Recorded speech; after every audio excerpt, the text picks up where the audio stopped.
Selamat malam Jumat saudaraku semuanya, selamat datang di channel Sketsa Misteri. Channel kisah-kisah cerita misteri atau kejadian nyata yang pernah dialami oleh seseorang dalam kehidupannya. Episode kali ini menceritakan tentang Nina yang secara alami merupakan keturunan dari vampir yang paling terkuat. Selamat menonton dan mendengarkan, jangan lupa untuk suka, komen, dan subscribe, agar malam ini kamu bermimpi indah. Salam malam Jumat. Aku Nina, saya tinggal di sebuah kota kecil di bagian utara Pulau Jawa. Akhir-akhir ini berita menyeramkan merebak di lingkungan sekitar rumahku. Sudah 8 mayat gadis remaja ditemukan dengan keadaan mengenaskan di tempat yang berbeda. Semua mayat itu mempunyai kesamaan, yaitu luka gigitan yang ditemukan pada leher mereka. Banyak warga mengira ini adalah perbuatan seseorang yang sedang menganut ilmu hitam dan mencari gadis remaja untuk dijadikan tumbal. Berita ini membuat banyak orang takut untuk keluar malam dan lebih memilih untuk berada di dalam rumah. Sejak beberapa hari lalu aku memperhatikannya. Seorang pria dengan postur tubuh tinggi yang sedang mengamati rumahku setiap malam. Sudah 3 hari berturut-turut dia datang ke rumahku, entah apa yang sebenarnya yang dia cari. Malam yang gelap dengan cahaya bulan yang menyinari pandangan. Dinginnya udara malam terasa menusuk tulangku. Suara jangkrik saling bersahutan dan terdengar seakan memecah kesunyian malam. Di tengah kesunyian malam aku berjalan menyusuri jalan yang gelap untuk menuju rumahku. Namun, betapa terkejutnya aku. Lagi kulihat pria itu sedang berdiri sambil mengamati rumahku. Dengan perasaan jengkel, aku pun segera menghampirinya. Maaf, sepertinya kalau aku lihat kau selalu datang ke rumahku. Sebenarnya apa yang sedang kau lakukan di sini? Tanyaku dengan sangat jengkel. Dia hanya menatapku lalu berpaling kembali. Sekilas, dapat kulihat warna matanya yang coklat tua dan betapa dinginnya tatapan matanya. Maaf yo, apa kau tidak bisa menjawab pertanyaanku tadi? Tanyaku semakin jengkel. Dia menatapku lagi. Aku sedang mencari orang. Apa aku salah? Dia balik bertanya sambil mengangkat sebelah alisnya. Siapa yang kau cari di rumahku? Tanyaku lagi. Oh, jadi ini rumahmu? Tanyanya padaku. Iya, jawabku singkat. Lalu di mana rumah keluarga Ardi? Tanya pria itu lagi. Ardi, kataku bingung. Sepertinya kau salah tempat. Atau mungkin Ardi itu adalah penghuni rumah ini sebelum aku. Jawabku. Benarkah? Pria itu nampak bingung. Kalau begitu ya sudah, aku pergi dulu. Katanya dengan cuek lalu pergi meninggalkanku. Aku heran padanya. Jujur saja, selama aku hidup, baru kali ini aku bertemu seseorang dengan sikap yang sangat dingin seperti itu. Meski merasa sangat jengkel, tapi aku berusaha melupakannya dan segera masuk ke dalam rumah. Hari ini cuaca terlihat mendung. Gumpalan awan terlihat menutupi matahari. Aku terus memikirkan pria yang tadi malam. Bahkan aku tidak bisa berkonsentrasi kepada pelajaran yang diberikan guru di sekolah. Seperti malam sebelumnya, malam ini, pria itu kembali muncul di depan rumahku, padahal aku sudah mengatakan padanya kalau keluarga Ardi tidak tinggal di sini. Tapi kenapa dia masih datang juga? Kenapa kau datang ke sini lagi? Bukankah aku sudah bilang kalau keluarga Ardi sudah tidak tinggal di sini lagi? Tanyaku ketus. Aku hanya ingin bertemu denganmu. Jawabnya santai. Aku bingung. Padahal kemarin dia terlihat begitu cuek padaku. Tapi kenapa sekarang dia malah ingin bertemu denganku? Yo, kata pria itu sembari mendekatiku. Namaku Neo, sambungnya sambil mengulurkan telapak tangannya. Aku Nina, kau bisa memanggilku Ina, jawabku sambil membalas uluran tangannya. Aku merasa kalau telapak tangan Neo sangat dingin. Kenapa tanganmu sangat dingin? Tanyaku pada Neo. Sesaat Neo nampak tersenyum. Entahlah, aku juga tidak tahu mengapa tanganku selalu terasa dingin. Mungkin karena aku kekurangan darah. Jawabnya, kau anemia. Tanyaku lagi, tapi Neo hanya membalasnya dengan senyuman. Sudahlah, kataku sambil melepaskan tangan Neo. Tapi kenapa kau kesini hanya untuk menemuiku? Rumahku tidak jauh dari sini, jadi aku hanya ingin mampir saja. Lagi pula aku juga ingin mencari teman. Jawab Neo, kalau begitu kita berteman saja. Seruku sambil menatapnya. Boleh juga, kata Neo. Sejak malam itu aku dan Neo menjadi teman. Setiap malam ia selalu datang ke rumahku hanya untuk mengajakku ngobrol. Walau dia mempunyai sikap yang sedikit dingin, tapi aku yakin dia orang yang baik.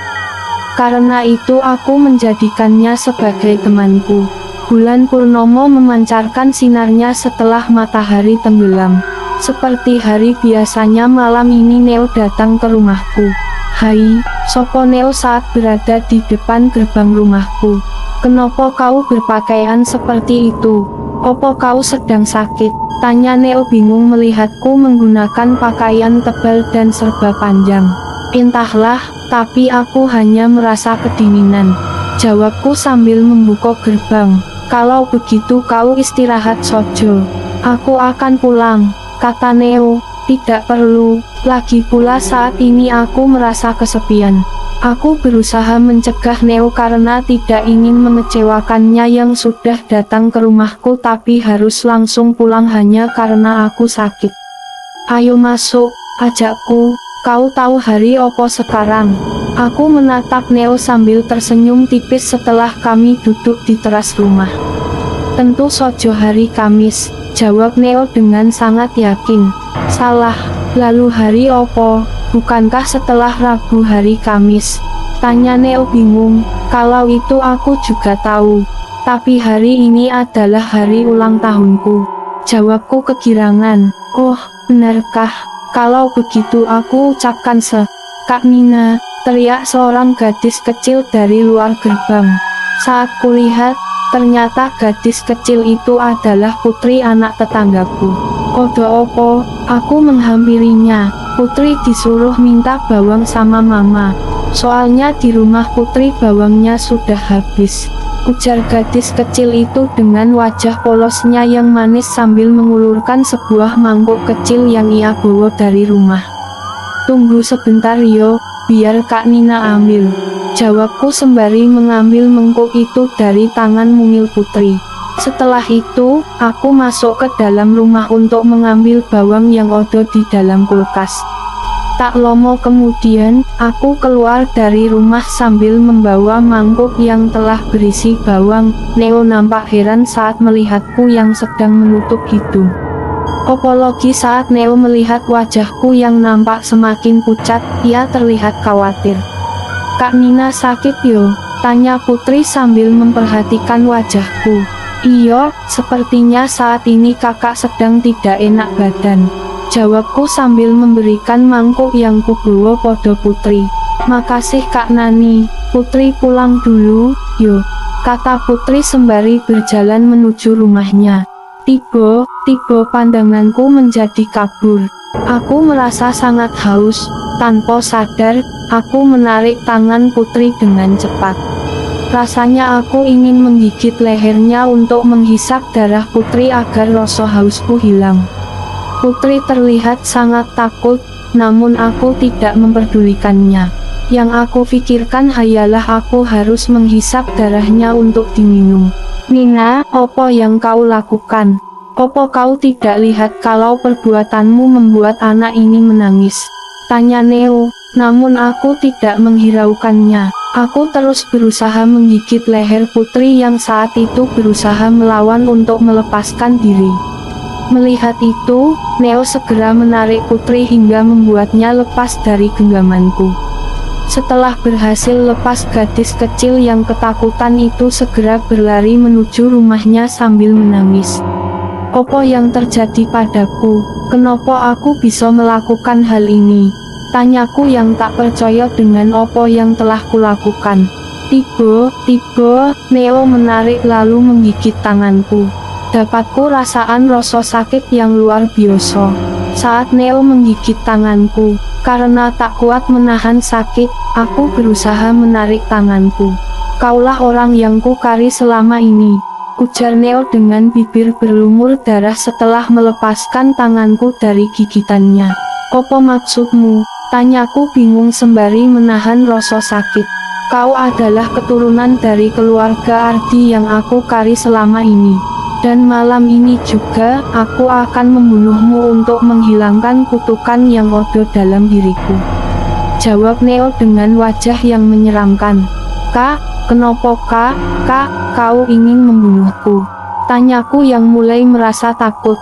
Karena ayahmu yang seorang vampir origin yang memberiku kutukan hingga aku harus menjalani menjadi hidup sebagai vampir, ujar Neo. Fake vampir, gumamku dalam hati karena tidak mengerti dengan kata Neo. Apa kau tahu rasanya menjadi vampir? Rasanya sangat tersiksa. Aku tidak bisa lagi berjalan di bawah sinar matahari dan selalu lapar dan haus darah manusia. Dan yang lebih parah lagi, tubuhku akan rusak jika tidak meminum darah manusia. Jelas Neo, jadi kau yang membunuh para remaja wanita. Aku menduga, yo, kau memang pintar. Tapi sudah terlambat untuk menyadarinya, kata Neo. Tapi kau tenang saja, karena malam ini, semuanya akan berakhir jika aku membunuh keturunan terakhir keluarga Ardi. Dan orang itu adalah kau Nina, sambungnya lagi. Tiba-tiba Neo mengeluarkan sebuah pisau berbentuk salib yang dibalut dengan kain berwarna biru tua yang telah kusam. Apa itu? Tanyaku dengan bibir dan tangan yang terasa bergetar. Ini adalah pisau yang dibuat khusus untuk membunuh bangsa vampir. Dan aku yakin pisau ini juga mampu membunuhmu. Jawabnya sambil mengarahkan pisau itu ke arahku. Berhenti, teriakku berusaha menghentikan pisau yang mengarah padaku. Tenang saja Nina, ini tak akan terasa sakit, kata Neo dengan wajah marah sekaligus senang. Ia terus mengarahkan pisau itu hingga ujung pisau itu mendekati dadaku. Selamat tinggal Nina, ujar Neo sambil tersenyum menyeramkan. Tidak, teriakku sembari mencoba menangkis serangan Neo. Tanpa sengaja aku mengarahkan pisau itu ke arah Neo hingga mengenai bagian perutnya hingga menusuknya. Maafkan aku, kataku dengan sangat menyesal. Neo nampak sangat marah. Namun tiba-tiba wajahnya berubah menjadi seperti semula, seperti Neo yang aku kenal sebagai temanku selama ini. Ini bukan salahmu. Aku lah yang salah. Li pula, kau juga telah bebaskan aku dari kutukan walau podo akhirnya akulah yang mati. Jawab Neo dengan suara yang terputus-putus. Tubuh Neo terlihat seperti keras yang terbakar. Perlahan tubuhnya berubah menjadi abu. Terima kasih karena pernah menjadi temanku. Kulihat wajahnya memancarkan senyuman dengan tulus hingga akhirnya benar-benar menghilang. Yang tersisa hanya abu yang kini bertaburan bagaikan salju.